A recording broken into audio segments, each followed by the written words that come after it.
response to the wildfires in LA County. The t-shirts are available on each team's website. The Lakers and Clippers are back in action tonight with home games. The Lakers, trying to snap a 3-game losing streak, are playing Miami at Crypto.com. The Lakers won't have to deal with Jimmy Butler. He's serving a 7-game suspension for conduct detrimental to the team. The Clippers are playing Brooklyn tonight at the Intuit Dome in Inglewood. The Clippers have moved up to 5th place in the Western Conference. No debates, no speculation, just the info you need. That's your KBLA Sports Minute. I'm Ray Richardson. More news, opinions, and conversation when we come forward on KBLA Talk 1580. Ow! Here they come, y'all. Here they come. Here they come, y'all. Here they come. Get out the way. Ooh. First things first with Dominique DePrima at 6 a.m. Tavis Smiley at 9 a.m. Truth Time with Dr. Cornell West and Nina Turner at 12 noon. Here they come, y'all. Here they come. Here they come, y'all. Here they come. Get out the way. Get out the way. Get out the way. The Jesse Jackson Jr. Show at 1 p.m. The D.L. Hughley Afternoon Show at 2 p.m. A More Perfect Union with Dr. Nee Quarterly Quartet at 4 p.m. Here they come, y'all. Here they come. Here they come, y'all. Here they come. Get out the way. Get out the way. Get out the way. Tune in weekdays from 6 a.m. to 6 p.m. for the Talk of the Town. Only on KBLA Talk 1580. We've got a lot to talk about. Here they come, y'all. Here they come.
Strength, Courage, and Wisdom. It's India RE, Tavis Smiley.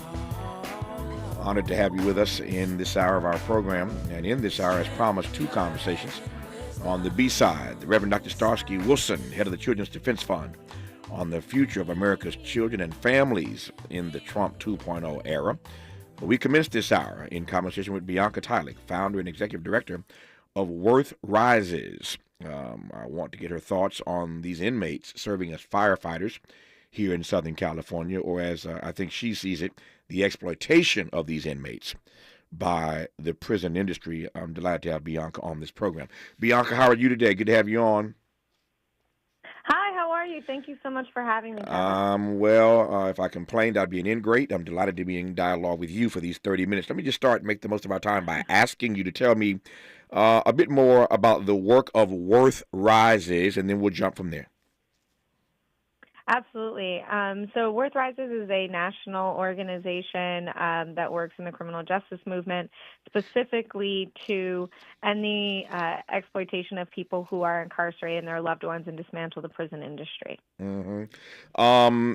Tell me this word exploitation. I love, as his audience knows, unpacking terminology.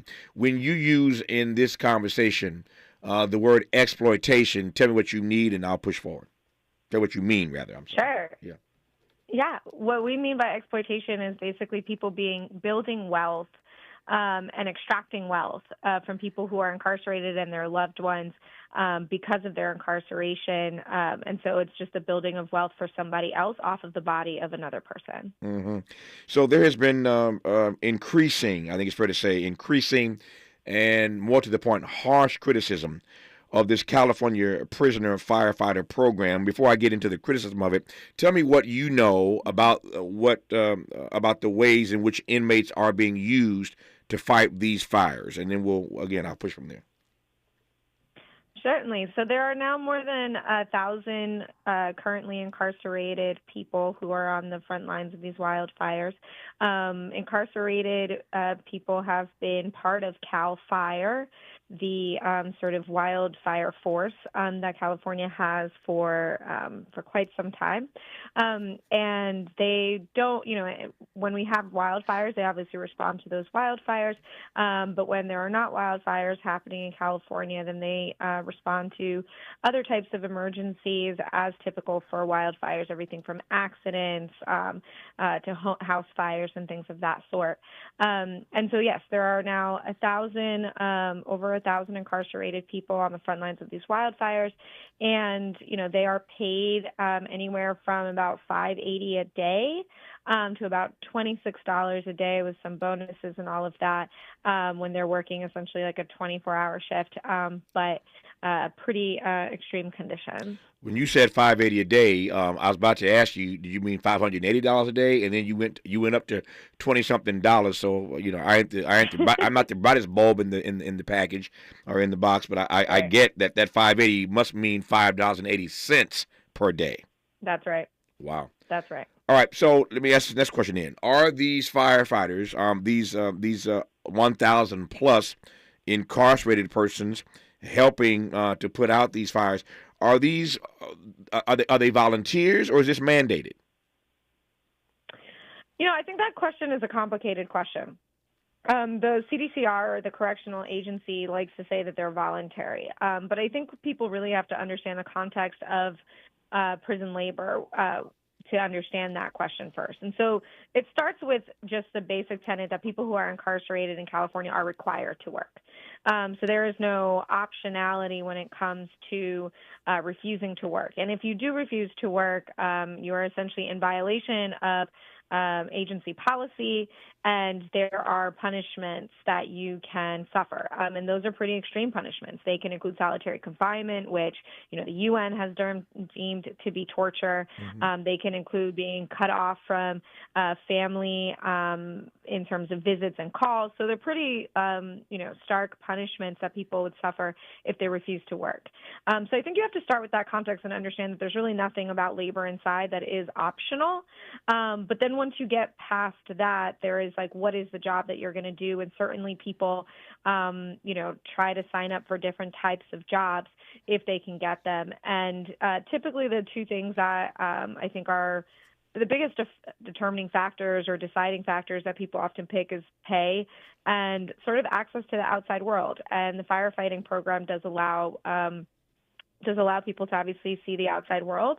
And it also is one of the higher paying. So even at that $5.80 a day that I mentioned, the reality is that that's one of the highest paying jobs inside of a prison or jail. And so that is something that, is obviously people, if they have to work and have to choose to work under these gross conditions, meaning absolutely abysmal pay, no workers' comp, no organizing, not even an employee status, mm-hmm. They are looking for that. I've got a lot more questions now that she's laid the foundation. I have more questions for Bianca Tyler, and clearly she has more answers. We'll do that when we come forward on Tavis Smiley. Generous listening. Charitable listening. It's why everybody wants to talk to Tavis. The conversation continues when we come forward. Sherry, what have you done to your hair? What do you mean? Does it not look good?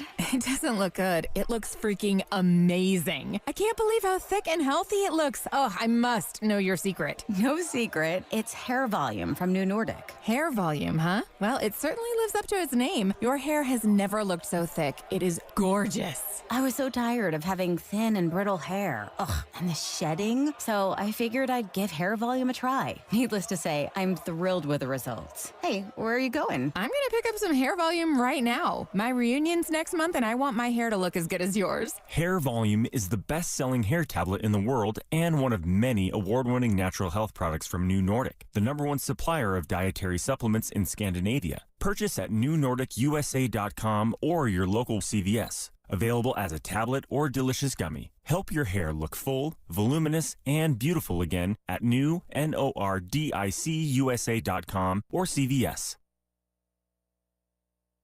Make a move into a home of your own. With City National Bank's Ladder Up Home Loan Grant, you could receive up to $20,000 that you never need to pay back. Use it toward your down payment, save on closing costs, or to buy down your mortgage rate. Find out more at cnb.com/ladderuphome. City National, here for every stage of the journey. Property must be in a qualifying market in California, New York, or New Jersey. Additional terms and conditions apply. Not all applicants will qualify. Terms are subject to change without notice. City National Bank is an equal housing lender. Member FDIC. NMLS number 536994. KBLA Talk 1580 stands with you, neighbor to neighbor, bringing you resources and what you need to know. Sign up for Notify LA on your phone to get fire danger alerts and updates, or check on lafd.org. The Watch Duty app is free and provides wildfire maps and updates in real time. Keep your gas tank full and plan your route in case you have to leave the area. City and county officials are urging you to pack a go bag so you can be ready to leave your home quickly in case of an evacuation order. Your go bag should include a couple of days of clothing, copies of your important documents and ID, money, insurance information, your medications, electronic devices, batteries, chargers, a small radio, and emergency contacts. If you receive an evacuation order, gather your loved ones, grab your bag, your pet food, and leave immediately. For information on shelters for your pets or even your family, call 211 for the City of Los Angeles and 311 county-wide. Wearing a mask outside will help protect you from smoke, toxic fume, and particulate matter. If you don't need to go out, it's best to stay home with the windows closed. Getting to know your neighbors is a great way to stay safe, stay connected, and share resources. And Angelinos are stepping up to help. So reach out and find the assistance you need. Mutual Aid LA Network is constantly updating a Google Sheet with mutual aid resources. You can find it at tiny.cc-malan-fire. The earlier you make a plan, the better off you'll be when every second counts. Praying for LA, preparing, and standing with you. KBLA Talk 1580.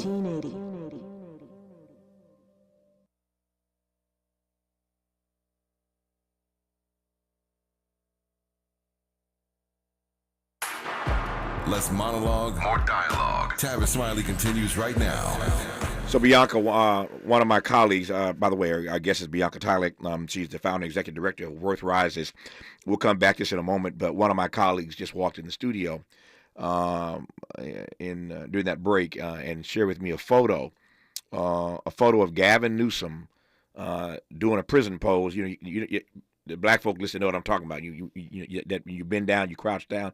So you got a picture of Gavin Newsom doing a prison pose, if you will, with all these inmates who are fighting on the front lines. So here's the governor of California in a photo with all of these incarcerated persons fighting these fires, many on the front lines. He's posing in a photo with them as they are, according to Bianca Tylek, being exploited.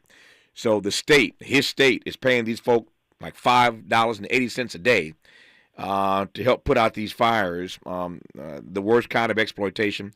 And here the governor is posing with them in a photo. I get, photo ops, but it's just interesting. And they're all wearing orange jumpsuits, just the color of the jumpsuits, fighting these red and orange fires. Sort of jumped out at me. But here's Gavin Newsom in this photo, posing with all these with these prisoners, again, being woefully underpaid to put their lives on the line in this state, putting out these fires. When I saw that photo, my mind then goes, Bianca, to California Proposition 6, which, as you well know, we just voted down in November. So voters had a chance to address this issue in November here in California. We voted it down. For those who don't recall voting on Prop 6, because there are too many freaking propositions on the ballot here in California, how could you possibly remember all these things or how you voted? But connect those dots for me, if you will. The governor posing with them as they're underpaid and exploited, but the voters in California are giving the thumbs down to Prop 6. Connect those dots for me right quick. Absolutely. So Proposition 6, for everybody who may not remember, as you noted, or be familiar, was a proposition or ballot measure that was on the ballot in California in November that specifically would have ended slavery in California prisons. And importantly, just to give a little bit of context, you know, I know it may sound crazy to say, like, what do you mean end slavery? It's 2025. Well, the 13th Amendment, which is the amendment that abolished or is celebrated for having abolished slavery, actually includes an exception, which 88% of Americans do not know, which reads, except as punishment for a crime, which means that slavery is still very much legal in our country so long as you have been convicted of a crime, you can be enslaved as criminal punishment. And that is the foundation of all of these work programs across the country. And I think, like, regardless of what your definition of exploitation is, there is absolutely no grounds and no place where we should say slavery is okay if, right? At the end of the day, slavery is the protection from slavery is a basic human right that all people should be afforded in the same way that people who are incarcerated are afforded constitutionally, like, adequate health care. I mean, slavery. Come on. So in any case, this proposition in November sought to end that exception, at least within the California state constitution. And in fact, 8 other states have recently done this and passed this in the last few years. And so unfortunately, that proposition failed, as you noted, with only 47% of Californians voting to say slavery is wrong and people who are incarcerated should choose to work and have, the rights surrounding employment inside. And I think it's really important because a lot of times we hear people say, like, oh, well, these are the folks who are against prison labor. And that's not true. We are against prison slavery. We are not against giving people dignified opportunities to work. Yeah. And secondly, there was a lot of headlines, that happened over, like, leading up to the election where these editorial boards would say, oh, people who are incarcerated don't want to do their chores. Well, let me tell you, I think right now is an opportunity for the voters of California to reckon with their vote, because there is nothing about fighting on the front lines of these wildfires that is a chore. This is not about cleaning somebody's own cell or things of that sort. These are things that are saving lives, saving homes for Californians, and there are many, many jobs that people do inside of prisons and jails that are equally as important. And so going back to, where you started this question with, which is like this image of the governor of California. But hold that thought 1 second. Miles, do me a favor. Your screen's bigger than mine. Bring me that photo on your phone. On the screen. I want to show it to those watching right now live on YouTube. I want to hold it up to the camera so folk can see this photo that I'm talking about while Bianca is talking about it. Bianca, continue your point. Didn't mean to interrupt. I want to just get this photo up on the screen so folk can see the picture that I'm talking about. Go ahead, Bianca. I'm sorry. Of course. No worries. I think one, it's not the most dignified to sit and try to do prison poses as, elected official who is exploiting people, right? You are paying people $5.80 a day to risk their lives, and you think that this is like a photo op. It's really disgusting in many ways, but I think, to be honest, it's bigger than the governor of California. It is the residents of California, the voters of California, because not only did voters obviously put the governor into power, but voters themselves shot down this proposition back in November. And I truly, truly hope that in this moment, as this pretty significant number of the firefighters on the front lines are people who are incarcerated, the voters really atone for the vote that they casted down in November, and that when this goes back to the ballot in the next 2 years, that you will run to the ballot polls as fast as these incarcerated firefighters ran to save your homes and give them the basic human decency of protecting them from slavery and establishing true workers' rights for people who are incarcerated. We're using this phrase, these incarcerated persons, most of whom are black and brown, as you will see when I show you this photo here momentarily for those watching on YouTube. What are they doing? When we say they're on the front lines fighting these fires, what are these inmates doing for $5.80 a day? They're doing the same thing that other firefighters are doing. So fighting wildfires, it might be a little bit bizarre. It's not exactly everybody on the front line blowing water, at fires. It's not exactly how we stop wildfires.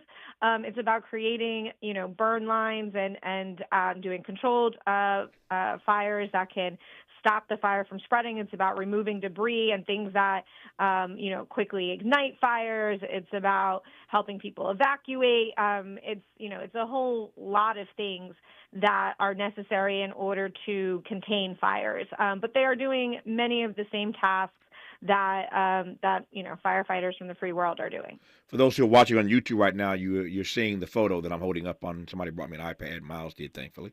So you see this photo that we were talking about. Here's the governor doing the prison pose, and look at the faces of these workers. You see mostly black and brown people. No surprise. Mostly black and brown folk in this photo op that the governor has taken. Again, to Bianca's point, it's not just Gavin Newsom.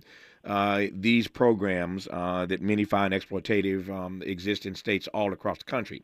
But for $5.80 a day to put your life on the line, I can tell you right now, I'm not sure that I'd be making that choice. It is not even just about the money, but you heard the point that Bianca made earlier, that when I ask, is it voluntary or is it mandated? Well, you have to work as a prisoner. That is mandatory. But then you got to make a choice of certain things. And Bianca said earlier that $5.80 is on the high end of what they pay you for the job that you have to do, whatever it is that you choose to do.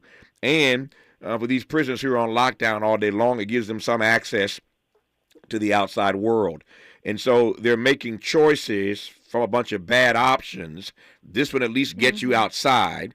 This one at least pays you $5.80 a day, $5.80 a day, as it were. So you're kind of shoehorned into making a decision where you sort of put your life on the line. And again, voters in California had a chance to do away with this nonsense, as it were, in November, and we gave thumbs down. But now Could I add something? Sure. To add to everything that you're saying, which is so important, I think it's, what you're saying when you talk about these, like, they're, fighting for crumbs, right? Like, at the end of the day, they're picking the worst, the least of the evils, if you call it, right? I think there's, like, a few important things for people to, know. It's, Jim Crow was better than slavery, but that's not where we want it to end. And so we, actually need to talk about how are we continuing to exploit people. I think that's one thing. I think two is that you make choices out of the coercion of deprivation, right? So these are people who are being coerced to make quote unquote decisions. And then the public is told that they're voluntary, but you're depriving them of things like liberty. You're depriving them of basic needs that they have inside, from, shampoo and conditioner to deodorant, and people need to buy that. Being in prison is not free, despite what people might think. And so people are fighting for, whatever jobs pay the most. And then also their families. And that's the last point I want to make, which is that every single time we deny wages, fair wages to somebody who's incarcerated, we are stealing from the mouths of their children. And their children have not committed harms, cannot committed wrongs. And it's not just their children. We're also preventing them from being able to pay restitution to their victims. And so right do we have as a society when we say, they have to pay their debt to society? Well, what about paying their debt to the actual victim that was harmed, that they cannot pay back because they're making pennies on the hour? We have to really, truly put all these pieces together to understand why this is such an exploitative and problematic system. Yep. I'm just curious on some of the it's the hardwiring that always fascinates me. Like when you're incarcerated and these wildfires break out and they need help, when, how, where does the training happen? They just grab a bunch of prisoners and run them out there to fight fires. How do you get trained to do this? Thankfully, that is not the case. I've talked to some who have been in these programs, and they do get training ahead of time. And so most of these firefighters that we're talking about are, they're not new to firefighting right now. 30% of CAL FIRE essentially of the firefighting task force of California are currently incarcerated on any given day. 30%.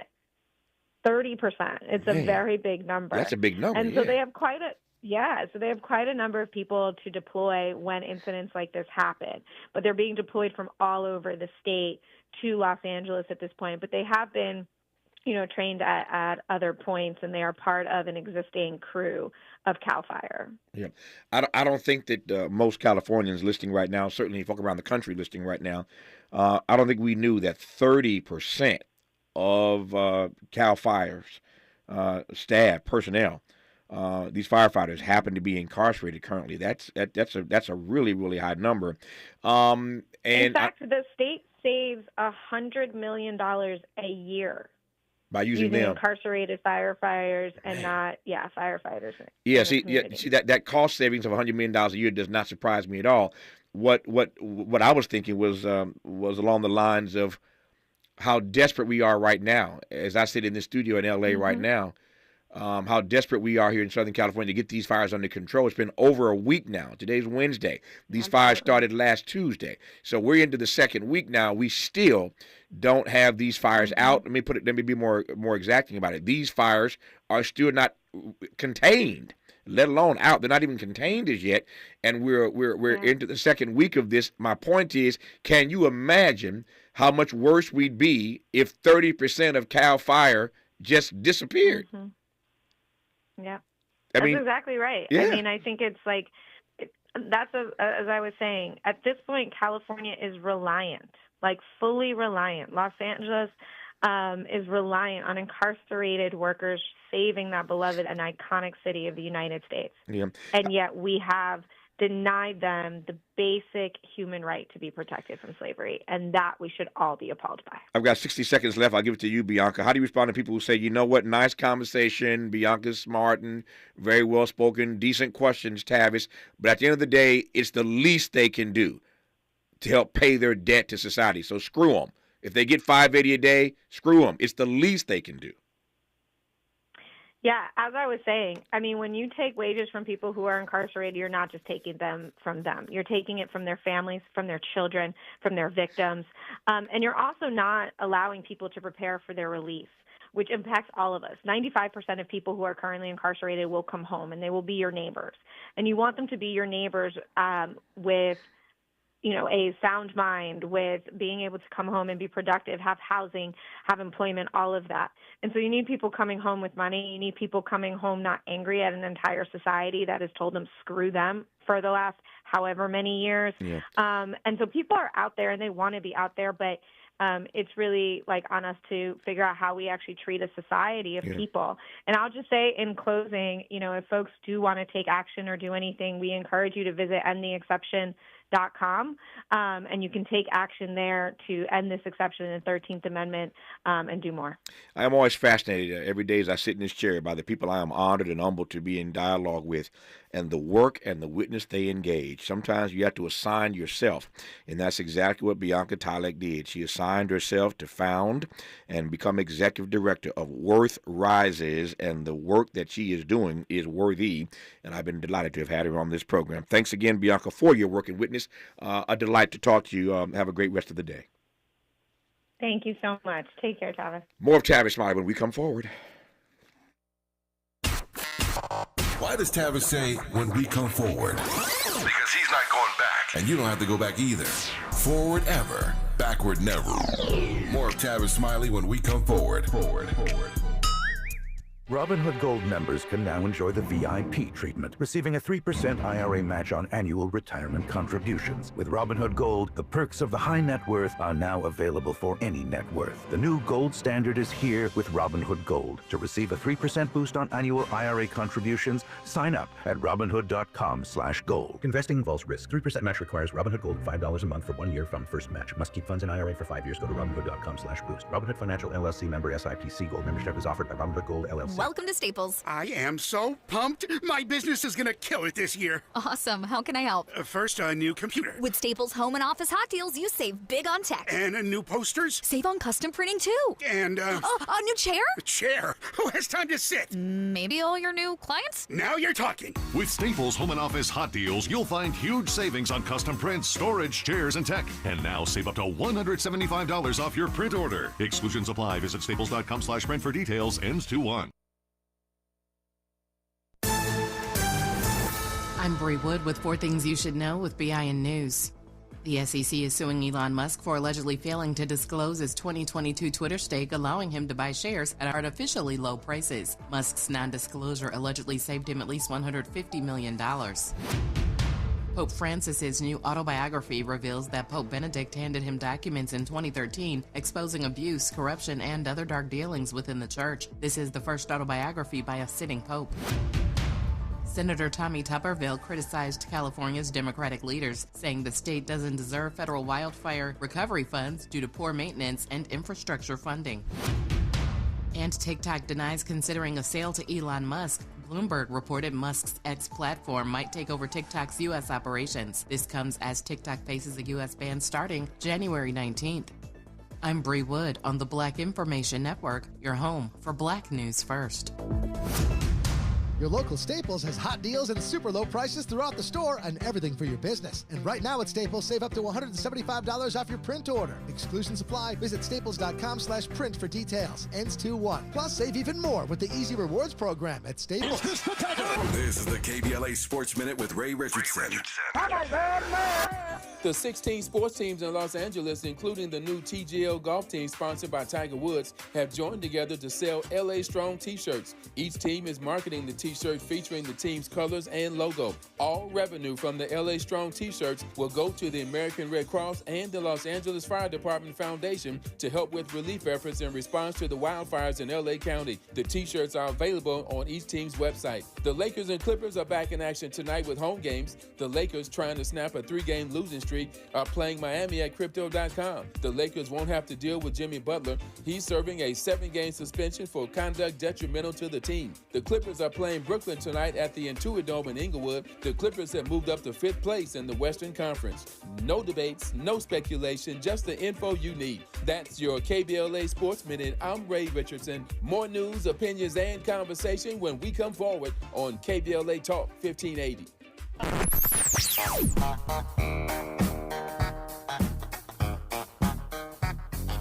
This is KBLA Talk 1580. Talk radio. That's music to your ears. We're unapologetically progressive. KBLA Talk 1580. KBLA Talk 1580 stands with you in tough times, connecting you with resources and what you need to know. Evacuation shelters are located in the Pasadena Civic Center, the Dream Center in LA, the Westwood Recreation Center, and many more. You can call 311 for details. Santa Anita Park in Arcadia is a pop-up mutual aid hub where you can pick up anything from clothing to food and hygiene supplies. If you're in Los Angeles County and in need of food, call Omni Ministries at 310-631-1557. Donations can be made to Zelle, Omni Ministries, Inc. at yahoo.com. Parking Lot I outside of Rose Bowl Stadium is a pop-up mutual aid hub where you can pick up everything from clothing to food to hygiene supplies for free. To volunteer or donate to help victims of the fire, contact the LA Emergency Network at enla.org. The Cochran Firm and Ivy McNeil, Wyatt Purcell and Diggs, Jasmine Canick, and others have launched a GoFundMe specifically targeting Altadena. Visit LA Fires. The impacted Black community urgently needs help on GoFundMe, and donate to help Black evacuees fighting for survival. Airbnb is offering free temporary housing to people displaced by the fires. Call 211 to sign up. The LA Chamber of Commerce is stepping up to help you sort out insurance claims and other paperwork. Reach them at 213-580-7500. South LA Cafe has free groceries, clothing, and water available at 1700 Browning Boulevard in LA. Track their giveaways or volunteer through their Instagram at South LA Cafe. U-Haul is donating short-term storage free of charge for 30 days to evacuees. Shelter for small or large animals can be accessed by calling 211. A Black-led coalition of community organizations is offering support and resources in the Altadena area at the Flint Ridge Center at 236 West Mountain Street in Pasadena. For comprehensive lists of resources for housing, food, shelter, and more, visit Mutual Aid LA Network on Instagram. Praying for LA and standing with you. KBLA Talk 1580. More honesty than you can handle. More empowerment than you can imagine. You're tuned in to Tavis Smiley.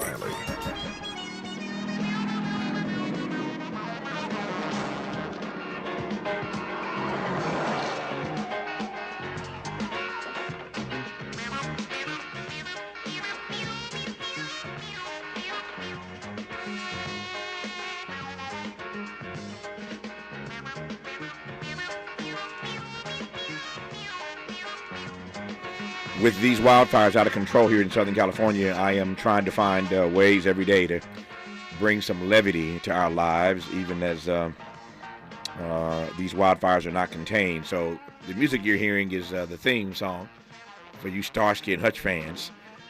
I was a huge Starsky and Hutch fan back in the day, and that's their theme song. Why am I playing it? Because my next guest is the Reverend Dr. Starsky Wilson.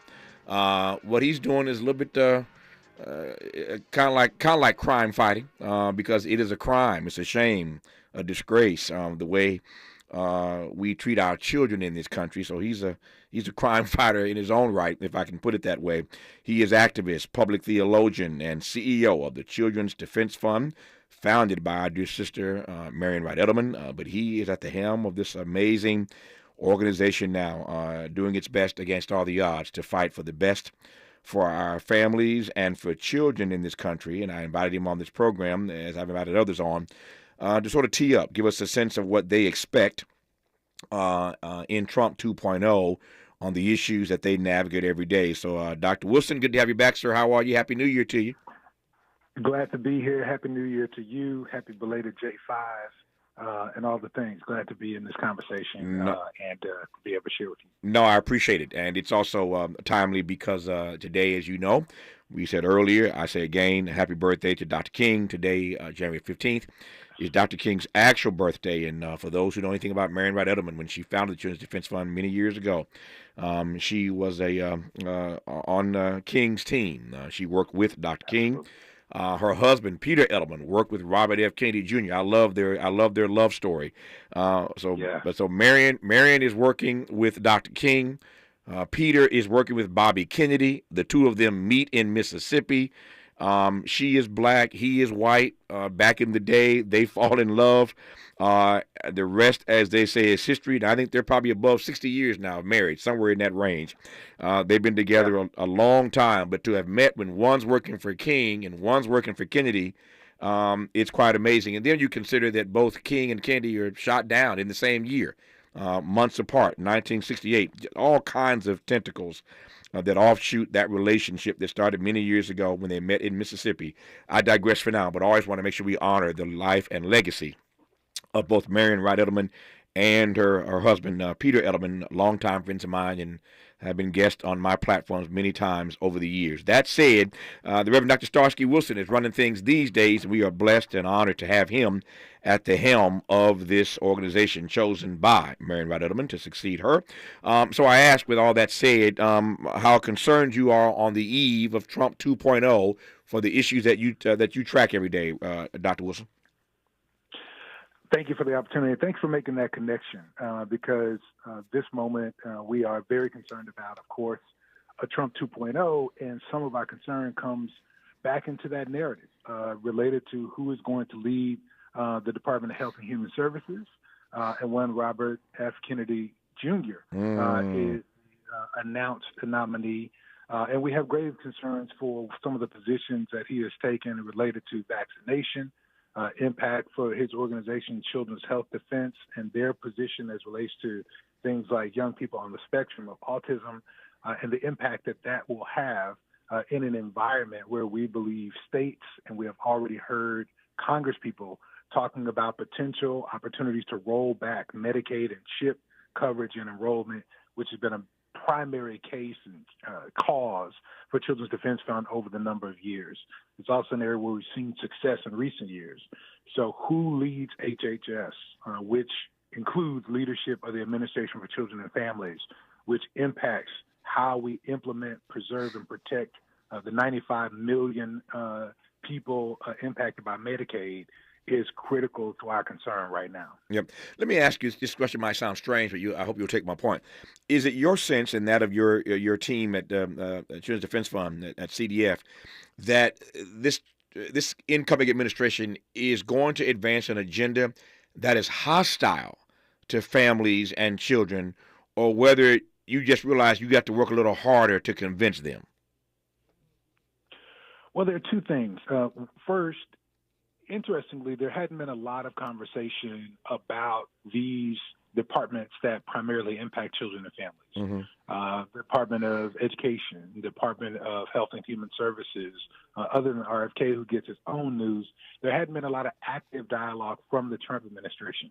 What we're concerned about is permissive environment for those in Congress who do have an agenda, who use things like work requirements to get people off of entitlement programs, things like their budget proposals, which have included repeal of the Affordable Care Act every time they've had an opportunity to present a budget proposal, and the conversations that we're already hearing from some of the Congress people, including those GOP state rep, even as far as places like South Dakota, where they're already lifting up the case for budget cuts, saying that, well, if the federal budget situation shifts and we have to take more responsibility, then we should have some, quote, flexibility to consider the budget implications of continuing to participate in things like Medicaid and Medicaid expansion. Yeah.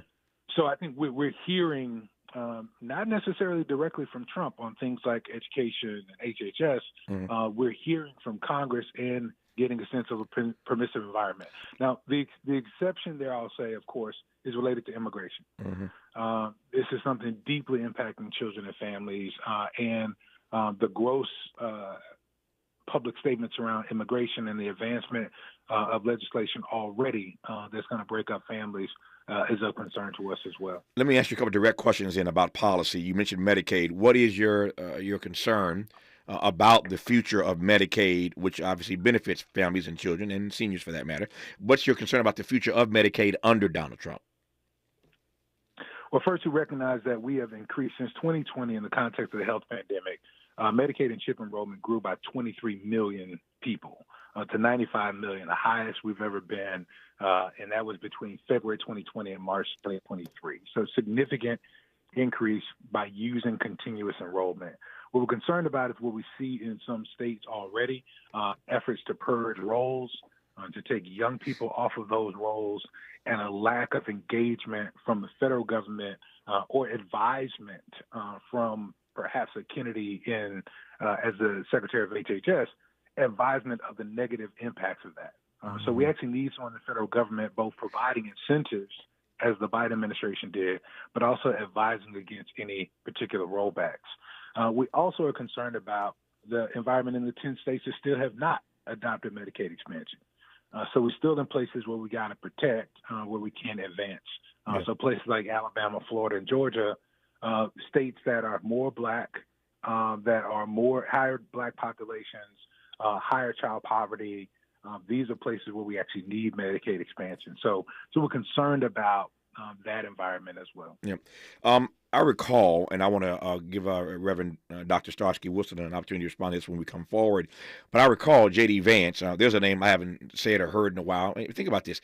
J.D. Vance has kind of like disappeared, right? We're always talking about Trump and Elon Musk and Vivek Ramaswamy and others. We're talking about RFK and HHS. I haven't said the name J.D. Vance in weeks on this program. It just occurred to me when it came out of my mouth. He's been so overshadowed by, I call him co-president-elect Elon Musk and others. I haven't even said the name J.D. Vance. Remember him? He is the incoming vice president, but he sort of just disappeared into the to the background, as it were, of late. But I say that because J.D. Vance, as I recall during the campaign, said he wanted a $5,000 child tax credit. That's what he said during the campaign. I want to see if I'm right about my remembrance of that.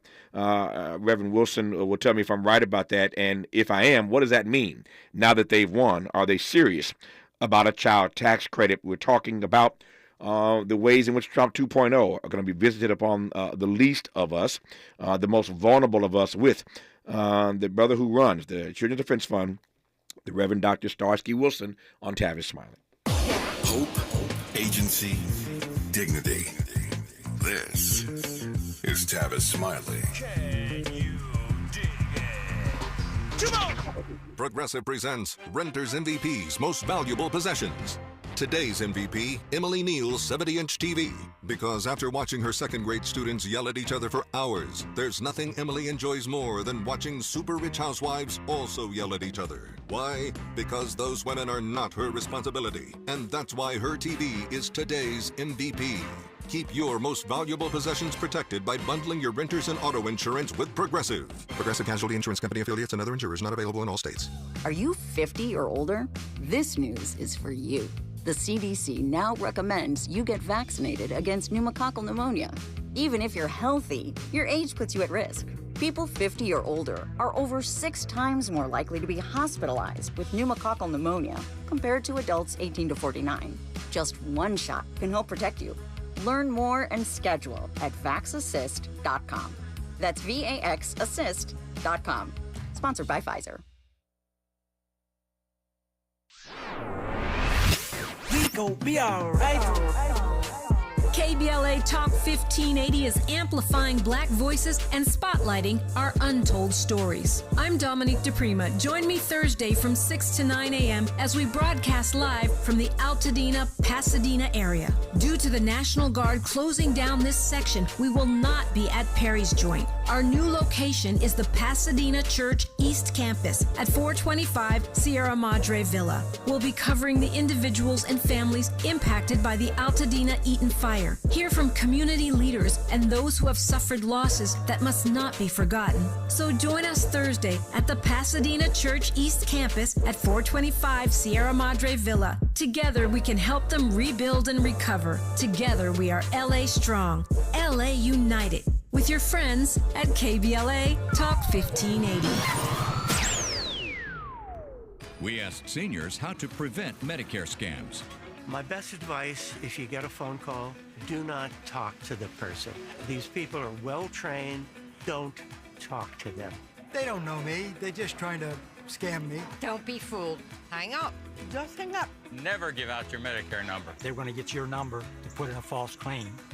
If I get a call from someone, I don't pick up the phone, and should I pick up the phone and they ask for information, then I hang up. How do you detect Medicare fraud? Just like I check my credit card statements, I check my Medicare statements monthly. Scammers can get a hold of your number, order medical devices through your account, and you're not even going to know about it if you don't look at your statement. Check your statement every month. If you get your statement and you see something that you know you did not have done, you report it. Call your Senior Medicare Patrol. To report Medicare fraud, call the Senior Medicare Patrol at 855-613-7080. Lena Bloom for the Bail Project. Imagine you're stuck in a jail cell and you can't afford bail and someone offers you a way out. Just plead guilty and you can go home and kiss your kids goodnight. What do? What thousands have. You plead guilty whether you are or not. Cash bail makes poverty a crime. That's why the Bail Project helps those who can't afford it while fighting to end cash bail. Because freedom should be free. Brought to you by the Ad Council. Helping to make you the most knowledgeable person in your circle of friends. This is Tavis Smiley. This is Tavis Smiley in conversation with the CEO of the Children's Defense Fund, activist, public theologian, and frequent guest on this program, the Reverend Dr. Starsky Wilson, trying to get a sense of what Trump 2.0 means for families and children in this country in the months and years ahead. Is it your recollection, Dr. Wilson? It was mine that J.D. Vance was, in fact, talking about a $5,000 child tax credit during the campaign? You are correct. Back in August, J.D. Vance came out, spoke about a $5,000 child tax credit, which would if implemented in the same way, be larger than the child tax credit expansion that we had during the pandemic, up to $3,600, and more than what we got currently, which is a $2,000 child tax credit. The concern, of course, as you think about what's going to happen in the coming administration, is you've got the public political calls, which he made, I think it was around August 12th, and you've got the votes that he had the opportunity to make about a week before. He had the opportunity to vote on a child tax credit bill about a week prior and chose not to show up for the vote. We've had a deal on a child tax credit that was bipartisan that was passed through the House and sitting in the Senate for most of last year. And then once there was an opportunity to vote on it, it failed due to lack of Republican support. So I think, to answer your broader question, there is actually an opportunity for an expanded child tax credit in the new administration. There was this bipartisan deal. It probably gave more than we would have wanted as relates to kind of research and development tax credits to businesses in order to kind of get to the deal to get some Republicans on board. But even after having cut that deal, Republicans in the Senate didn't vote for it. Yeah. So I think there's more conversation to be had. Our position is that we need a universal child allowance in this country, akin to what other English-speaking, well-developed nations have. The expanded child tax credit we had in the pandemic is the closest that we've come. So we'll continue to work incrementally with partners on both sides to try to get near that. But we don't expect that to be forthcoming based on Vance's statement. Yeah. We think we'll have to go back and do the work with folks like Senator Wyden and Finance Committee and other partners who were working on that prior to see if we can get close to some of the agreements that we had before. Speaking of forthcoming, when we come forward in our remaining moments with Dr. Starsky-Wilson, I will let him answer the exit question, which is what is, for him, the SOS? What is the SOS to the incoming administration for America's children and families? We'll pass the mic to him when we come forward on Tavis Smiley. What's your quarrel with the world? You're listening to Tavis Smiley. Cashback is not available on gas in New Jersey and Wisconsin. Hey, good morning. You're heading to the airport, right? Yep, thanks for checking. I like the car. How long have you been a rideshare driver? About 3 years now, but I really enjoy it. Isn't it hard to make money these days with the price of gas being so high? Not for me. I use Upside, the free app that gives you cash back for every gallon of gas you buy. Wait a minute. Are you saying you actually get real money back when you get gas with the Upside app? Yep, I get real cash back every time I get gas. Does that actually add up to anything? I'll make around $200 to $300. Wow, that's serious extra cash. I'm downloading the Upside app now. Download the free Upside app now to earn real cash back every time you buy gas. Use promo code MOTOR for an extra 25 cents a gallon bonus on your first tank. You can cash out anytime right to your bank account, PayPal, or a gift card for Amazon and other brands. Just download the free Upside app and use promo code MOTOR for a 25 cents a gallon bonus on your first tank. That's code MOTOR. If you're like me, 60 and retired, making ends meet, especially here at the supermarket and drugstore, is tough. I'm so blessed to have found benefitscheckup.org. It's a free and confidential website from the National Council on Aging that connected me to $1,200 a year in programs that help pay for food, medicine, utilities, and more. Maybe it can help you. benefitscheckup.org. You know where you want to go in life, and City National Bank can help. City National knows the dedication it takes to build your vision for the future into a reality, and our team is here for you. We have a wide range of options to help, from personal savings accounts to interest-bearing money market savings accounts and more, all designed to help you get where you want to go. City National, here for every stage of the journey. Learn more at cnb.com. City National Bank is a subsidiary of Royal Bank of Canada, member FDIC. The smarter way to clean your floors. It's time to make the swap. Swiffer Power Mop. Introducing the new Swiffer Power Mop, the all-in-one tool that gives you a mop and bucket clean in half the time. The solution's built right in, so no heavy bucket, and the pad has hundreds of scrubbing strips to get deep into grout. Don't mop harder, mop smarter. Swiffer Power Mop. Swiffer Power Mop. Made fresh daily in the Mert Park, Los Angeles, California. You're listening to Tavis Smiley Tavis Smiley and the Reverend Dr. Starsky Wilson. I got, 3 minutes left in this conversation. I'll give it all to him to present as he will. But my extra question is simply this. As we head toward Trump 2.0, just days from now, what is the SOS message to the incoming administration for America's children and families? Dr. Wilson. So first, we begin our SOS message with appreciation for our team members, our scholars, our servant leaders there in the Los Angeles County, Los Angeles City area, for the 5 CDI Freedom Schools in the LA area, our love, our resources, including a list of resources we put on our website to care for those children and families that are there and still wrestling with the realities of air quality and other things. So that's the reality of life from coast to coast, and invite the administration to give its attention over its political concerns for leadership to this most populous state and most diverse state in the country. Second, we turn to the administration and say that if you actually care about the things you've articulated or care about, the economy and economic and military security for the country, then you recognize that child poverty presents a defense risk to this country, that the largest generation of American citizens have to be well. And so the investment in them through things like the child tax credit, investment in them through things like ensuring that they have access to quality health care by protecting Medicaid and preserving CHIP is critical on your agenda if you care about our position in the world and you care about economic growth in this country.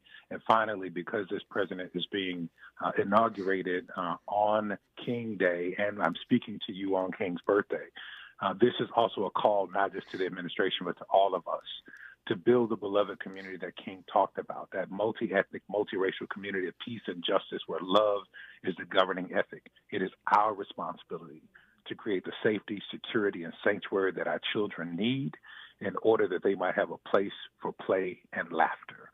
That's our call. We must face the administration, speak into it, and hold it accountable.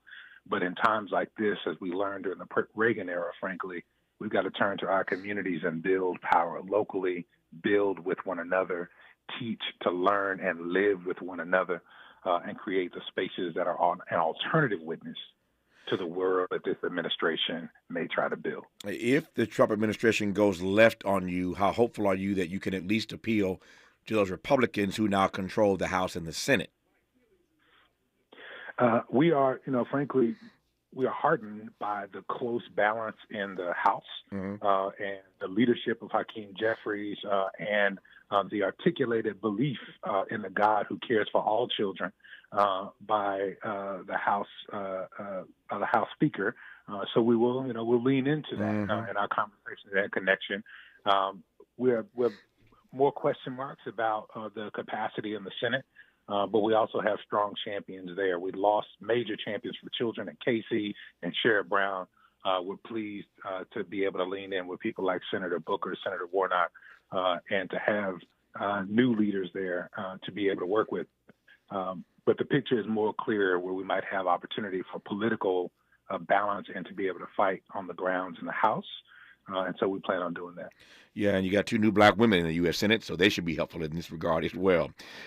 He is the Reverend Dr. Starsky Wilson, President and CEO of the Children's Defense Fund and the CDF Action Council. As always, Doc, I say to you how appreciative we are for your work and your witness ongoing. Thank you for your time, and we'll be talking to you and checking in throughout the year, sir. Thank you. I appreciate it. Looking forward to it. I appreciate you more. More of Tavis Smiley when we come forward.